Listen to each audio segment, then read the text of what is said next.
दिल्ली सरकार के शिक्षा निदेशालय की शिकायत पर दिल्ली पुलिस की स्पेशल सेल ने सोशल मीडिया पर झूठी, गुमराह करने वाली और गलत इरादे से फैलाई गई जानकारी को बढ़ा चढ़ाकर पेश करने के मामले में एफआईआर दर्ज की है। पुलिस के मुताबिक ये कार्रवाई भ्रामक सूचनाओं के प्रसार को रोकने के लिए की गई है। दिल्ली के सरकारी स्कूलों में शिक्षकों से लावारिश कुत्तों की निगरानी कराने के कथित आदेश को लेकर आम आदमी पार्टी ने भाजपा सरकार पर हमला बोला है। पार्टी का आरोप है कि इस मुद्दे पर भाजपा सरकार एक्सपोज हो चुकी है और अब आम आदमी पार्टी के कार्यकर्ताओं पर एफआईआर दर्ज कराई जा रही है। पार्टी नेताओं ने कहा कि वे ऐसे फर्जी और तुच्छ मुकदमों से डरने वाले नहीं हैं। प्रदेश भाजपा अध्यक्ष ने आम आदमी पार्टी पर जनता को गुमराह करने का आरोप लगाया है। उनका कहना है कि शिक्षकों को स्ट्रीट डॉग सर्वे की ड्यूटी पर लगाए जाने को लेकर की गई प्रेस वार्ता पूरी तरह झूठी और भ्रामक है। उन्होंने दावा किया कि दिल्ली सरकार के सर्कुलर में कहीं भी शिक्षकों को किसी अतिरिक्त ड्यूटी पर लगाए जाने का उल्लेख नहीं है। मध्य प्रदेश के इंदौर में जहरीला पानी पीने से कई लोगों की मौत और सैकड़ों के बीमार होने की घटना को आम आदमी पार्टी ने गंभीर चेतावनी बताया है। पार्टी का कहना है कि यह हादसा केवल इंदौर तक सीमित नहीं है, बल्कि देश के अन्य बड़े शहरों, विशेषकर दिल्ली के लिए भी खतरे की घंटी है। पार्टी ने जनता से पीने के पानी को लेकर विशेष सावधानी बरतने की अपील की है।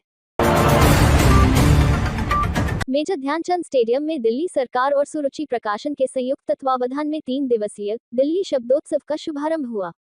इस अवसर पर मुख्यमंत्री ने कहा कि यह साहित्यिक उत्सव वैदिक काल से डिजिटल युग तक की भारत की ऐतिहासिक और सांस्कृतिक यात्रा का प्रतीक है। वायु गुणवत्ता में सुधार को देखते हुए सीएक्यूएम ने ग्रेड 3 को तत्काल प्रभाव से रद्द कर दिया है। सब कमेटी ने पूरे एनसीआर में स्टेज 3 के तहत लागू सभी प्रतिबंध हटाने का फैसला लिया है, जबकि ग्रेड के स्टेज 1 और स्टेज 2 के सभी प्रावधान पहले की तरह लागू रहेंगे। प्रदेश कांग्रेस अध्यक्ष ने भाजपा सरकार पर आरोप लगाया है कि 2 शिफ्ट में चल रहे सरकारी स्कूलों को एक शिफ्ट में करने की घोषणा कर जनता को गुमराह किया जा रहा है। उनका कहना है कि यह योजना इतनी अव्यावहारिक है कि मौजूदा कार्यकाल ही नहीं, आने वाले कई दशकों में भी इसे पूरा करना संभव नहीं है।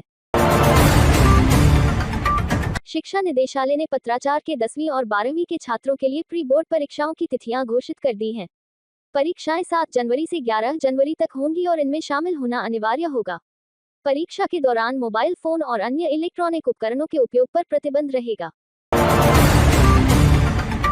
स्कूलों में 10वीं और 12वीं की प्रैक्टिकल परीक्षाएं शुरू हो गई हैं।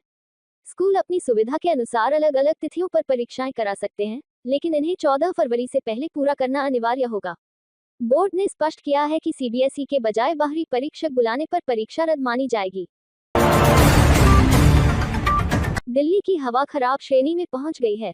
सीपीसीबी के अनुसार वायु गुणवत्ता सूचकांक 236 दर्ज किया गया है, जो खराब श्रेणी में आता है। अनुमान है कि रविवार तक यही स्थिति बनी रहेगी, जबकि सोमवार से हवा फिर से बेहद खराब श्रेणी में जा सकती है।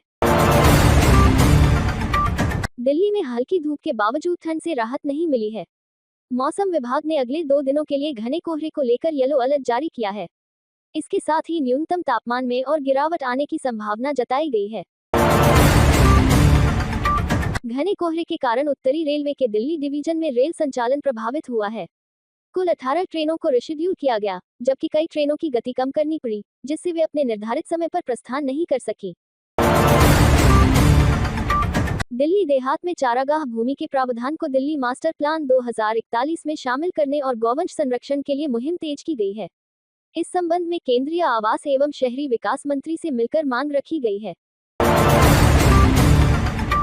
बाहरी दिल्ली जिले में आपसी कहासुनी के दौरान एक नाबालिग और एक युवक की हत्या का मामला सामने आया है। सुल्तानपुरी और मंगोलपुरी इलाके की इस घटना में एक महिला समेत 2 लोग घायल हुए हैं। पुलिस मामले की जांच कर रही है।